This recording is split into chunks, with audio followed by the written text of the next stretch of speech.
En la crisis, las empresas creativas tienen más oportunidades. Empresa Creativa, un programa de Sandra Domínguez y Walter Ton, los sábados a partir de las 10:30. Empresa Creativa.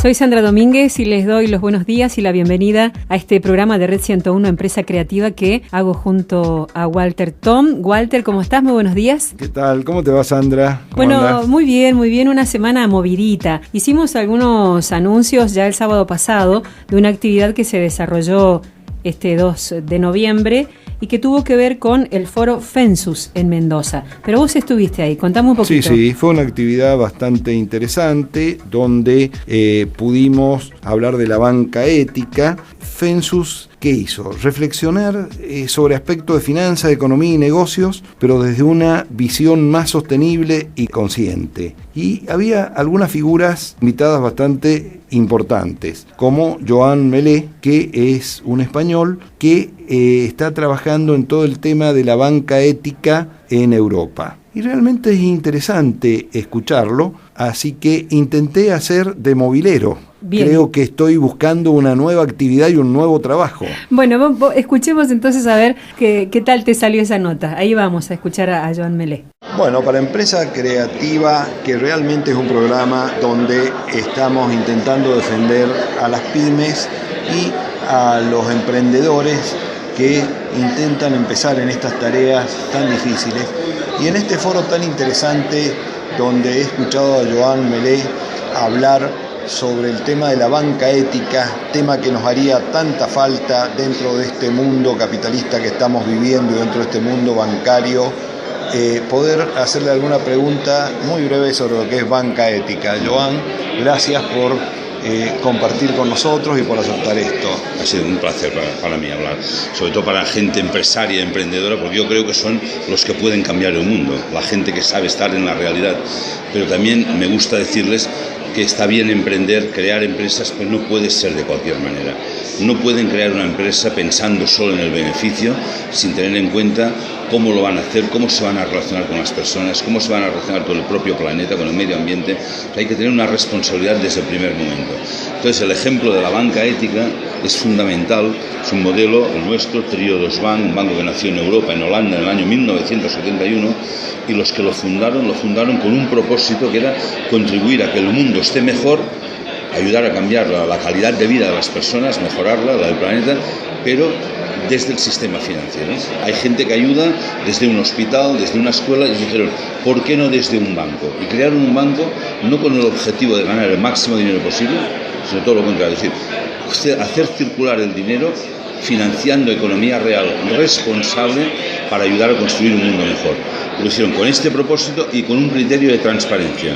Contaremos a nuestros clientes y al mundo hasta el último céntimo qué estamos haciendo con el dinero, en qué invertimos, cuáles son las diferencias de salarios. O sea, no hay nada que esconder. Y eso que parecía algo de locos, una utopía y un sueño, se ha extendido por toda Europa. Llegó a España hace 10 años, yo tuve la fortuna, el honor de poderlo desarrollar en España, y hoy es un modelo de éxito y de crecimiento espectacular que hace que vengan miles y miles de nuevos clientes cada mes, sin preguntar si van a ganar más, van a ganar menos, si les vamos a dar un préstamo en mejores condiciones, que lo único que quieren es formar parte de ese modelo económico empresarial en el que las personas y el planeta cuentan más que los beneficios. El beneficio sí, pero primero hay que tener en cuenta a las personas y al planeta. Ahora, con eso del beneficio, yo hace muchos años, hace 30 años que doy derecho bancario en la universidad y veo en el mundo bancario que el beneficio es tremendamente importante. Si no tienen una muy buena ganancia, los bancos, que es una industria que nunca pierde, prácticamente no funcionan. ¿Cómo convencen al revista para...? Pero nuestro banco tiene suficientes beneficios y crece muchísimo. Y nuestros accionistas y nuestros clientes vienen, aunque no les paguemos más que los demás. Es decir, que en el mercado hemos introducido la ética como un valor predominante. O sea, y somos viables, tenemos un ratio de solvencia que no tiene ningún banco, tenemos una morosidad bajísima, estamos haciendo una banca moderna importante en la que demostramos que altos beneficios no son necesarios, digamos, los beneficios normales, moderados, proporcionados a la actividad que estamos haciendo. Gracias, Joan. Un placer. Seguiremos esta práctica. Muy bien. Empresa Creativa. Bueno, qué interesante todo lo que este profesional expresaba, porque es otra mirada, ¿no? Se está dando como una vuelta de tuerca a la economía. Está dando una vuelta de tuerca, y vos escuchaste en la nota lo importante que era para él hablar a emprendedores y hablar a pequeñas empresas. Él le ha dado mucha importancia a esto. Y la banca ética, como surge de la nota, es una banca más sana, una banca que a lo mejor no prioriza tanto la ganancia, pero ¿qué prioriza? Prioriza que esos recursos vayan bien direccionados y que esos recursos no sean utilizados de una manera que no ayude al desarrollo general. Es bastante interesante, y creo que en nuestro país, si bien estamos en pañales en estos temas, creo que podemos llegar a por lo menos a tenerlo en cuenta, a escucharlo, y a los jóvenes a empezar a explicárselos. Esto sería emprendedores con un propósito social, darles mayor cabida de la que a lo mejor tienen hoy. Y sí, que los emprendedores tengan en cuenta un montón de cosas, que no compremos algo porque es más barato, si eso que compramos más barato es con una mano de obra esclava o con alguna cuestión que se esté perjudicando al otro. Porque claro, ¿qué decía Joan Melé? Hoy vamos y nos sentimos muy beneficiados en que podemos llegar a conseguir algo mucho más barato, entonces nos compramos, en cambio de uno, nos compramos 10 con el mismo valor de uno. Pero ¿cuál es la consecuencia que vamos a tener al final? Que al final nos vamos a quedar sin trabajo y no vamos a poder comprar ni uno. En cambio, si compramos uno más caro, pero con mano de obra genuina, con pagos de impuestos como corresponde y con cuidado del medio ambiente y con todas estas características, eso que vamos a comprar va a volver en provecho nuestro. Nosotros vamos a seguir teniendo trabajo de esa manera. Bueno, esperamos que esta sea una tendencia que se vaya fortaleciendo con el tiempo en las empresas pequeñas y medianas de Mendoza y del país y del mundo también. Hacemos nuestra primera pausa, ya estamos con ustedes. En la crisis, las empresas creativas tienen más oportunidades. Empresa Creativa, un programa de Sandra Domínguez y Walter Ton. Los sábados a partir de las 10:30. Empresa Creativa.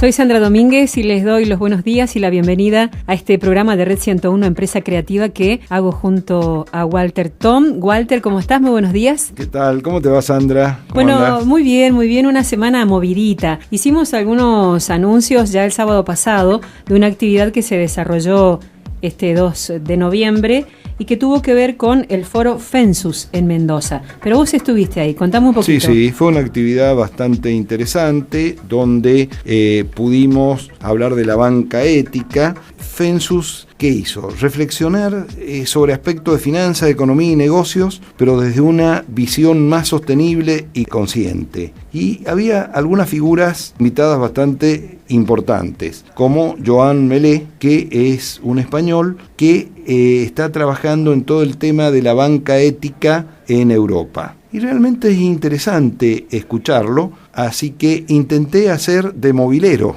Bien. Creo que estoy buscando una nueva actividad y un nuevo trabajo. Bueno, escuchemos entonces a ver qué tal te salió esa nota. Ahí vamos a escuchar a Joan Melé.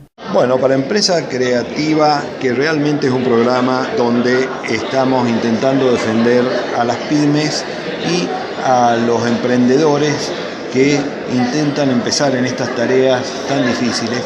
Y en este foro tan interesante, donde he escuchado a Joan Melé hablar sobre el tema de la banca ética, tema que nos haría tanta falta dentro de este mundo capitalista que estamos viviendo y dentro de este mundo bancario, poder hacerle alguna pregunta muy breve sobre lo que es banca ética. Joan, gracias por compartir con nosotros y por aceptar esto. Ha sido un placer para mí hablar, sobre todo para gente empresaria, emprendedora, porque yo creo que son los que pueden cambiar el mundo, la gente que sabe estar en la realidad. Pero también me gusta decirles que está bien emprender, crear empresas, pero no puede ser de cualquier manera. No pueden crear una empresa pensando solo en el beneficio, sin tener en cuenta cómo lo van a hacer, cómo se van a relacionar con las personas, cómo se van a relacionar con el propio planeta, con el medio ambiente. O sea, hay que tener una responsabilidad desde el primer momento.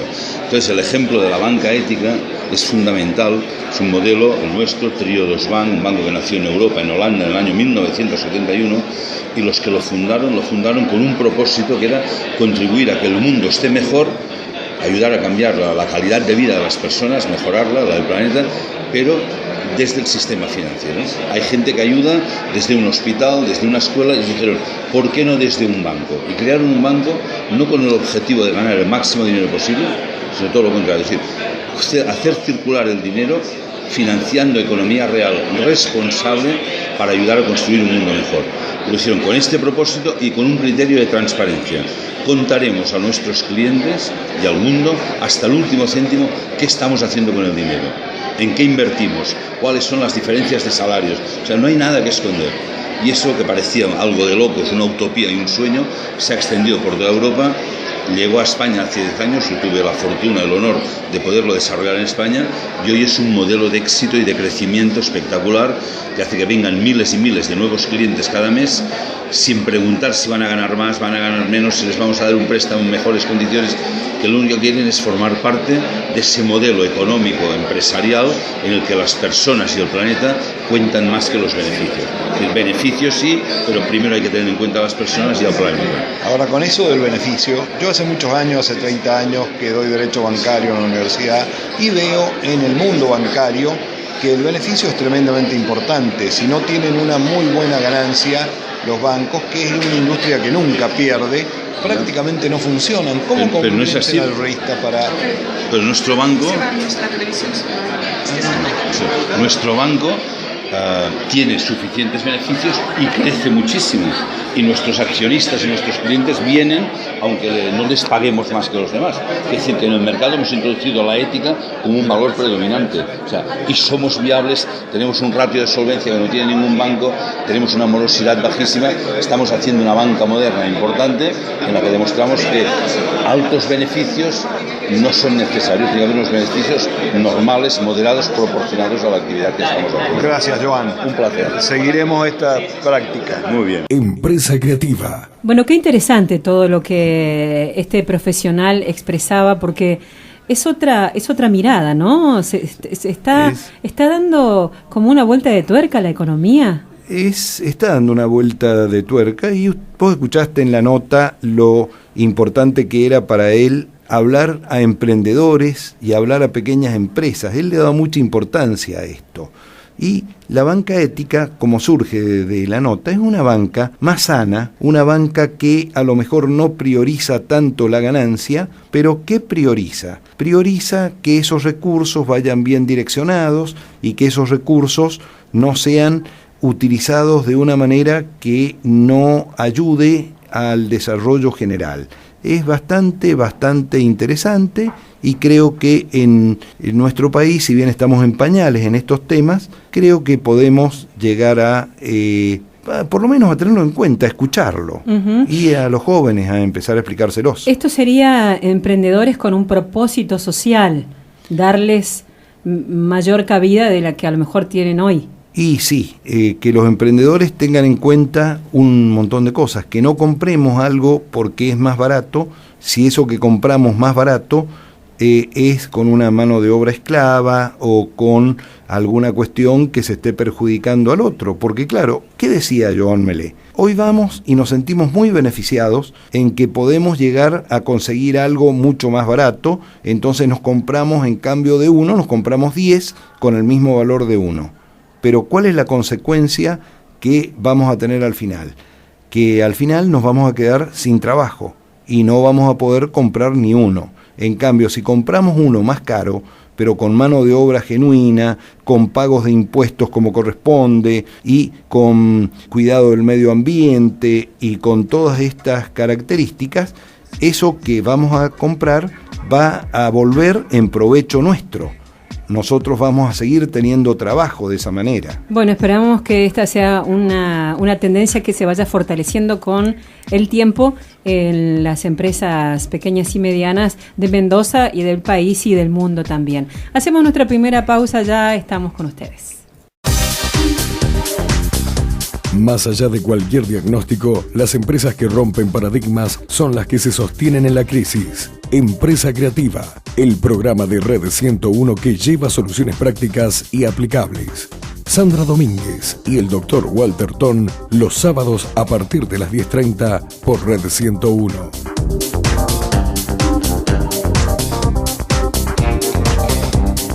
Walter, más de una vez hemos hablado aquí en Empresa Creativa de la necesidad de que las pequeñas y medianas empresas se informaticen, se modernicen para trabajar mucho mejor.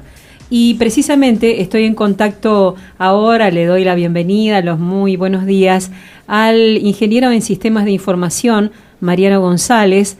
Mariano González es socio fundador de Aldibs, una empresa que brinda soluciones de software a empresas. Muy buenos días, Mariano, ¿cómo estás? Un gusto saludarte.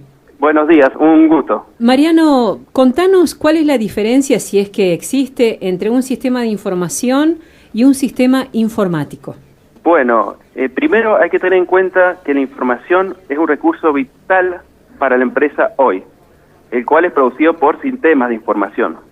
Hay que saber entonces que un sistema de información no tiene por qué estar asociado a los sistemas informáticos, o sea, un programa, un software, con lo que muchas veces se confunde. Por el contrario, un sistema de información puede ser una persona, toda una empresa o parte de la empresa, el contador, el cliente, etcétera.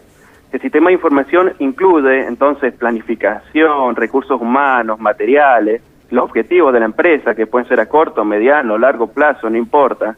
Al escuchar esto uno se puede preguntar si desde este punto de vista mi empresa maneja sistemas de información que generan y manejan esta información. ¿Qué se puede hacer entonces? Lo esencial hoy en día es tanto mejorar el uso de esa información como de los procesos productivos que la producen y manipulan. Y una vez que esta mejora se lleva a cabo, y por supuesto si funciona correctamente, se mejora la toma de decisiones. El uso de los servicios, productos, se aumenta la competitividad, tanto para la empresa como posicionarse dentro del mercado. Mariano, vos decías que, bueno, nos explicás qué es un sistema de información, un sistema informático, pero uno no puede ser sin el otro, ¿o entendí mal? No, es tal cual. La ingeniería en sistemas de información justamente no se centra en el desarrollo de software, se centra en el manejo eficiente de la información. Bueno, ¿cómo? Estudiando la situación de la empresa, la fuente de información, los procesos, el mercado, los clientes y sobre todo las necesidades, para recién después plantear un software para que lleve a cabo como herramienta para manipular esta información. Mariano, Walter Ton te habla, ¿cómo te va? Buen día, ¿qué tal? Mirá, Mariano, hoy yo creo que tenemos un exceso de información, tenemos muchísima información, tanto información que recibimos a través de Google, a través de todos estos sistemas y la información que tenemos dentro de nuestra empresa. ¿Cómo hacemos para poder priorizar o poder elegir cuál es la información más importante en la que tenemos que centrarnos? Porque si no, cuando yo era joven, lo difícil era encontrar la información. Tenías que buscar la información que no existía. Hoy tenemos sobreabundancia de información. ¿Cómo hacemos para priorizarla y dedicarnos a la más importante? Bien, buenísima pregunta.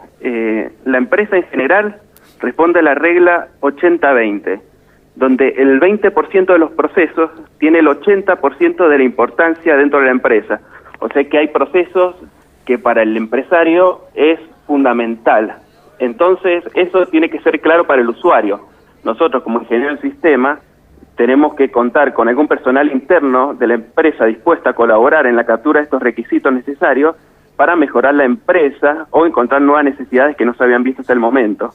Y esa parte fundamental es la que se debe priorizar para el momento de sistematizar, y con sistematizar, me refiero al manejo de la información a través de un software, de esa información que está por lo menos dando vueltas, donde hay que ordenarla, hay que ponerla en base de datos y así poder aprovecharla al máximo. Claro, porque ahora se suele ofrecer a las empresas distintos software que a veces la empresa no sabe si realmente va a cumplir acabadamente lo que la empresa necesita o no.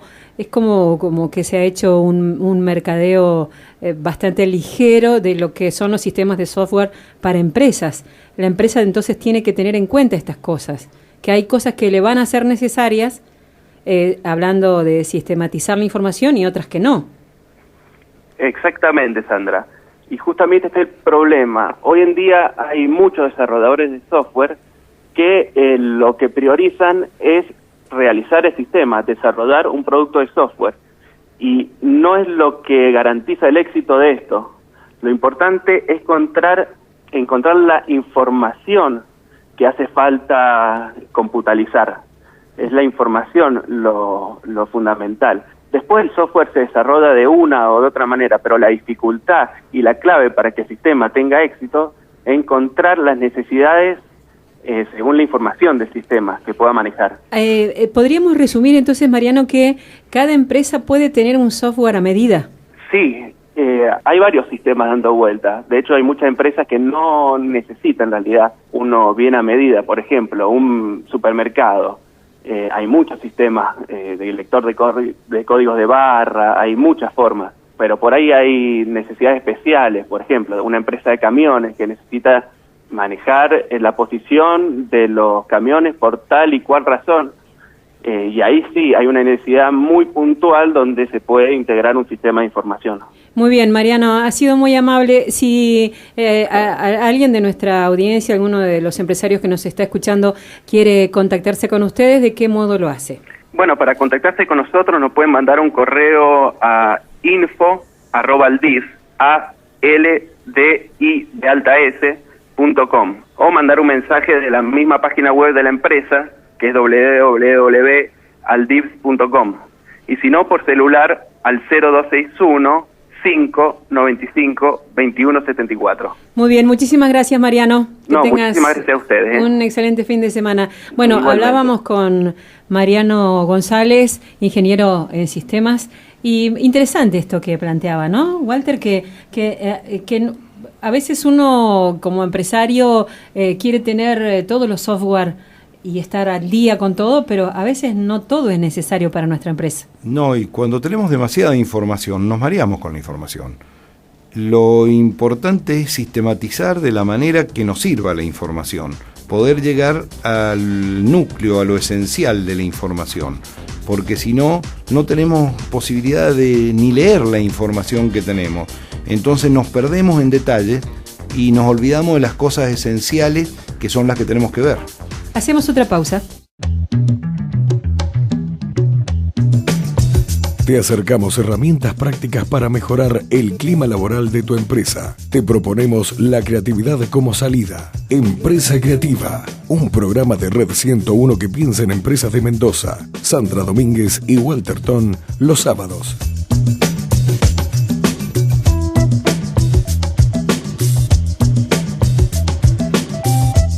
Desde que empezamos Empresa Creativa, pero antes de decir lo que voy a decir a continuación, quiero recordar que tenemos una página en Facebook que es Empresa Creativa, donde pueden contactarse con nosotros, comunicarse, contarnos qué les parece el programa y también hacernos sugerencias sobre temas que les interese tratar.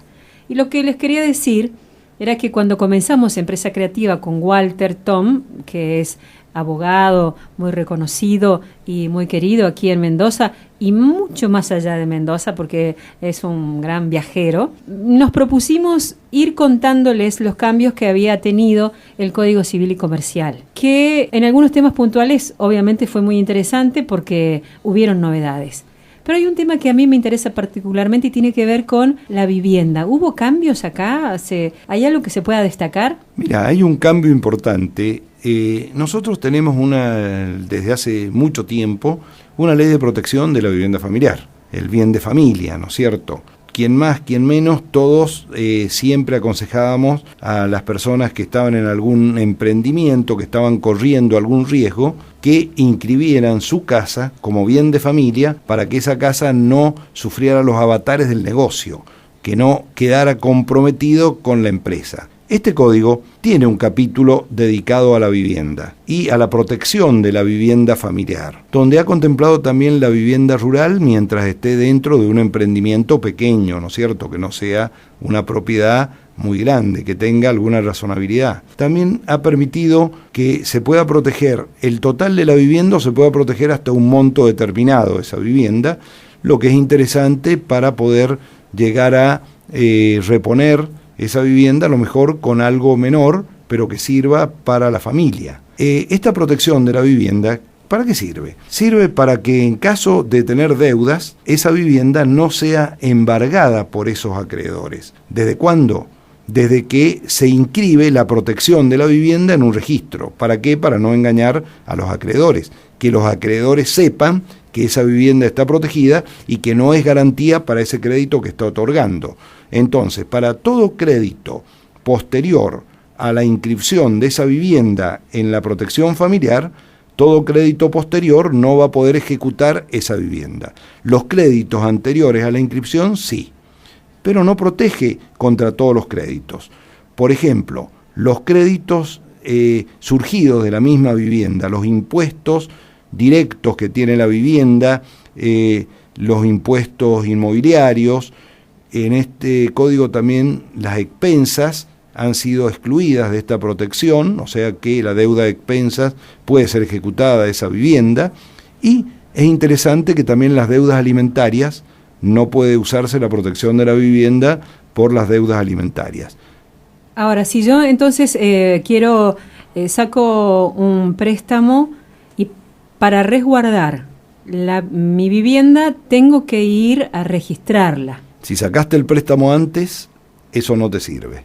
Te sirve para todo préstamo que saques después de que tenés resguardada la vivienda mediante la inscripción como protección. No puede ser simultáneo, tengo que haberlo hecho antes. Tenés que haberlo hecho antes, porque si no, engañarías a los acreedores. Bien, el acreedor y una sola vivienda, no una sola vivienda. La que sería la vivienda familiar. La vivienda familiar. ¿Y sabes qué tiene interesante este código? Que esa inscripción de la vivienda que haces, si vos haces un cambio de la vivienda, se produce lo que en derecho llamamos subrogación real. Es decir, que esa protección que tenías en la vivienda anterior se traslada a la vivienda nueva. La protección de la vivienda nueva no comienza desde que la inscribís nuevamente, sino que sigue con la fecha de la inscripción de la vivienda anterior. Muy interesante. Y si te llegan a rematar la vivienda o estás en un proceso concursal donde se remate la vivienda, la ventaja que vas a tener es que el sobrante de esa ejecución te lo dan para que compres una nueva vivienda. Uh-huh. Bueno, realmente un cambio a favor de personas que a veces toman decisiones tremendas cuando ven que un bien familiar como es la vivienda propia corre riesgo de perderse, ¿no? Es lo más importante en la mentalidad nuestra, en la mentalidad latina nuestra, tener la vivienda propia es lo más importante, y tenerla protegida de los avatares del negocio nos da una tranquilidad muy grande. Tomamos contacto ahora, Walter, con el licenciado Fernando Conturso, que nos acompaña sábado a sábado. Fernando, muy buenos días, ¿cómo estás? Buen día, Sandra, buen día, Walter. ¿Cómo te va? ¿Qué tal, Fernando? Fernando, ¿en la empresa es necesario tener un registro de proveedores? Sí, Sandra, no solo es necesario, sino que es muy importante. Y por ahí suena raro, sobre todo cuando hablamos de la pequeña empresa, hablar de un registro de proveedores, pero esto tiene mucha importancia por lo siguiente. Yo que manejo mi negocio hace muchos años, yo en mi cabeza ya sé a quién le compro, qué materiales, quién me provee, de qué manera, de qué materias primas, pero el llevar un registro escrito o computarizado, que sería el caso óptimo, me permite a mí llevar un diario, por decirlo de alguna manera, de la conducta que tienen mis proveedores para conmigo. ¿Esto qué significa? Que yo puedo llevar un registro, además del nombre del proveedor, qué materias primas me entrega, un historial de precios que maneja el proveedor.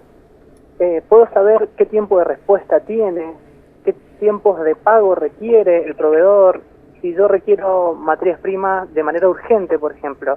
¿Este tal proveedor puede proveerme inmediatamente o tiene una demora porque importa su mercadería? Y toda esta información que a veces en la pequeña empresa es dejada, digamos, al azar o no tomada con la seriedad que necesita, puede causarle en mi línea de producción grandes demoras, grandes problemas. Cuando por algún motivo, podemos decir un accidente, yo pierdo un lote de materia prima o un lote de producto que yo comercializo, me encuentro ante que al ir al proveedor, el proveedor me dice que no puede responder inmediatamente a mi demanda. Entonces yo tengo un lapso en el que no tengo cómo responder a mi mercado. Esto aparte de esta información, puede ayudarnos a brindarme una mejor relación con el proveedor, porque yo conozco sus tiempos, yo conozco cómo él se maneja en el mercado, y de esta manera yo puedo tomar decisiones de si dependo únicamente de un proveedor, si algunas compras a corto plazo las realizo a un proveedor, aunque es un poquito más caro, o trabajo con 2 proveedores a la vez, aunque haya alguna diferencia de precio, y me permite maniobrar entre los proveedores, que es algo muy importante, sobre todo en épocas como las que vivimos hoy. Fernando, aparte de tener este registro de proveedores actuales y presentes, es conveniente también tener un registro de potenciales proveedores. Yo estaba pensando cuando dijiste, si necesito reponer algo que perdí por un accidente o por alguna cuestión similar y mi proveedor habitual no puede llegar a cumplirlo, ¿sería conveniente también tener un buen registro de potenciales proveedores? Sí, y este registro de proveedores potenciales, Walter, además de ser muy valioso, nos permite a nosotros, si hacemos la práctica dentro de la empresa, de ir solicitando periódicamente cotizaciones a otros proveedores, aunque sepamos que no vamos a realizar la compra, que no vamos a cambiar de proveedor, y nos permite estos datos. Yo ya sé que en caso de que este proveedor con el que trabajo siempre, por el motivo que sea, no pueda responderme, tengo alternativas en el mercado con las que ya tengo una relación, ya conozco a la persona que vende en este proveedor, ya tengo un contacto con su gerente previo, y esto agiliza la posible transacción en un futuro, que es muy distinto de tener que salir sobre la marcha a conocer al proveedor. En los comercios más pequeños se da como una situación de afecto entre el propietario del negocio y su proveedor, que quizás lo provee hace muchos años, y a veces nuestro proveedor no cumple como debiera y nos causa algunos inconvenientes. ¿Qué es lo aconsejable aquí? ¿Ir mirando de todas maneras todo el mercado de proveedores? Sí, es aconsejable conocer el mercado, en el mercado los posibles proveedores que tengo. Este vínculo proveedor-cliente a mí como empresa me permite un contacto por ahí más cercano, que tal vez en el momento de necesitar una financiación la hace más fácil. Hay un montón de factores en esta relación, digamos, emocional que se establece luego de muchos años con un proveedor. Fernando, ¿y el sistema de proveedores, los proveedores, se organizan sistemáticamente de alguna manera para unir con la nota anterior nuestra que fue sobre sistemas informáticos? ¿El proveedor lo informatizás de alguna manera para que tenga una búsqueda más rápida el empresario cuando necesita verlo? Eso es lo óptimo, Walter, tener una base de datos actualizada al corriente, con los datos de contacto, con los tiempos de respuesta, las demoras de entrega, el tipo de pago que requiere el proveedor. No es lo mismo un proveedor que solo me vende por cuenta corriente a un proveedor que me acepta cheques a 60 días.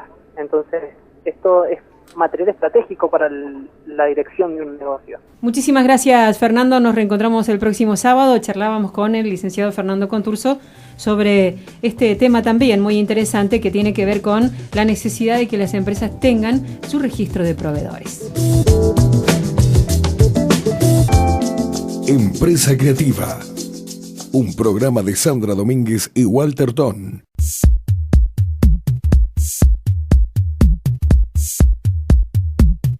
Brasil está pasando momentos difíciles desde lo económico, desde lo social, y es importante saber si esto nos está ya impactando o nos puede impactar seriamente en los negocios. Pero esta pregunta se la voy a trasladar al licenciado José Atencio. José, un gusto saludarte. ¿Cómo estás? Muy buenos días. Muy buenos Buenos días, Sandra, buenos días a toda la audiencia. El gusto es mío también estar con ustedes nuevamente. Bueno, contanos, decía la situación crítica que está atravesando Brasil, sobre todo en las últimas horas. ¿Cómo impacta en Argentina? Sí, Sandra, en realidad esto no es solamente de las últimas horas. Ya está viniendo desde hace varios trimestres este problema y realmente uno por ahí lee en los diarios el impacto que tiene la situación política de Dilma Rousseff, la presidenta de Brasil, pero en realidad el trasfondo más importante es la situación económica. Brasil está registrando en este año la recesión más aguda de los últimos 25 años de esta economía, que ha crecido muchísimo y se convirtió en los últimos años en la economía número 7 de todo el mundo, ¿no?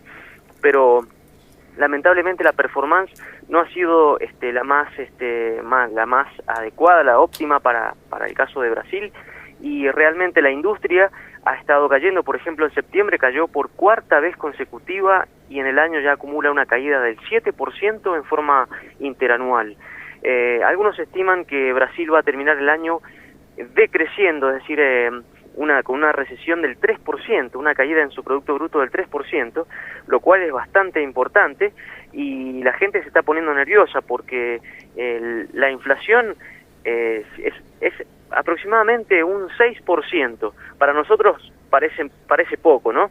Pero para Brasil es un dato muy alarmante, y lo mismo que el desempleo está subiendo en los últimos trimestres por encima del 6%, lo cual también es una situación bastante preocupante para los brasileños. Imagínense que la atracción que tiene la economía brasileña con respecto a la economía argentina es muy importante, y ni mencionar la economía mendocina. Nosotros en Mendoza tenemos una integración comercial muy fuerte con Brasil, es uno de los socios más importantes, no solamente con el tema de aceite de oliva, ajos, vinos y demás, también la industria metalúrgica, latas de durazno, por ejemplo, lo cual hace que la dependencia mendocina con Brasil nos torne muy vulnerables ante una complicación de la economía brasileña, ¿no? Creo que hay que estar muy atentos a lo que pueda suceder. Para el año próximo he estado leyendo algunos pronósticos y algunos vaticinan que el próximo año puede llegar a tener una recesión del 1%, es decir, el PBI va a decrecer un 1%, es decir, que va a ser un poquito menos crítica que este año presente, pero va a seguir todavía con algunos problemas la economía brasileña, ¿no? José, Walter Ton te saluda, ¿cómo te va? Walter, ¿cómo estás? Escúchame, y estas aperturas de la economía que estamos haciendo hacia China y que estamos haciendo hacia otros países con todas las visitas que se han hecho a los países asiáticos, ¿no ha hecho que perdamos un poco de dependencia de Brasil o seguimos siendo Brasil dependientes? No, particularmente la economía argentina todavía continúa con una fuerte correlación a la economía brasileña. En ese sentido, la industria automotriz, por ejemplo, está muy integrada, y cualquier problema que tenga la economía de Brasil afecta por una doble vía. Por ejemplo, en el caso de que haya menos demanda de autos, o en el caso de Brasil, que demande menos autos, ¿verdad? Impacta de doble manera, porque la actividad industrial argentina se resiente, pero también ingresan menos divisas. Y la verdad es que en ese caso nosotros también estamos muy necesitados de actividad económica y de divisas, las dos cosas, ¿no? Entonces en ese caso es muy importante realmente ver que esa vulnerabilidad todavía sigue vigente, todavía sigue siendo muy fuerte la integración, y esas aperturas de las que vos mencionabas no han logrado todavía una gran integración hacia otros mercados. Es decir, se ha diversificado, sí, es verdad, pero todavía no es lo suficientemente diversa como lo son, por ejemplo, la integración comercial que tiene Chile. Si nosotros nos comparamos con la integración que tiene Chile, realmente nosotros estamos muy focalizados en algunos determinados mercados nada más. Escuchaba últimamente a un... Sí, perdón. No, te iba a preguntar de qué manera pueden resguardarse estos sectores que están tan comprometidos con la economía brasileña, que vos mencionaste, el sector del ajo, el durazno envasado, el aceite de oliva. La verdad es que es una respuesta un poco difícil de dar, porque a lo que yo ya mencioné de la retracción de la economía, hay que sumarle un dato adicional que es muy importante, que es la devaluación que ha tenido Brasil en este último tiempo. Ya lleva un poco más de 30-40% de devaluación acumulada con respecto al dólar, por lo cual, de alguna manera, nosotros, como nuestro peso está siempre atado al dólar, cualquier devaluación de las monedas de un mercado como el de Brasil termina siendo de alguna forma perjudicial también para nosotros. O sea que no solamente se contrae la actividad económica de Brasil, sino que además terminamos siendo, por este tema de la devaluación de Brasil, menos competitivos para poner nuestros productos en ese mercado. La verdad es que cómo resguardarnos, bueno, seguir apostando a la excelencia, a la calidad de nuestros productos, siendo eficiente en los costos, en la administración de nuestros costos. Pero bueno, hay muchas otras cosas que dependen básicamente de políticas un poco más allá de las empresas y de las pymes y de los exportadores, ¿no? Que van de la mano de la política económica del país en su conjunto, ¿no? Mejorar la logística, integrarnos más a otros mercados, ni hablar de la pérdida de competitividad que están teniendo las economías regionales. Bueno, todo un tema ese que va a quedar para el próximo sábado. Te mandamos un abrazo desde aquí. Que tengas un excelente fin de semana. Para todos. Muchas gracias. Hablábamos entonces con el licenciado José Atencio y así nos despedimos, Walter, hasta el próximo sábado en Empresa Creativa. Les recuerdo que tenemos página en Facebook, Empresa Creativa, y los invitamos a poner me gusta, a interactuar con nosotros a través de esta página, contarnos qué temas les gustaría que tratemos. Donde pueden escuchar también programas anteriores dentro de esa misma página a través de YouTube. Así es. Bueno, Walter, te espero el próximo sábado, tempranito, a partir de las 10:30. Chao, que tengan un muy buen fin de semana, pásenlo bien. Chao, nos vemos el sábado. Empresa Creativa, un programa de Red 101 que piensa en empresas de Mendoza. Sandra Domínguez y Walter Ton, los sábados, a partir de las 10:30.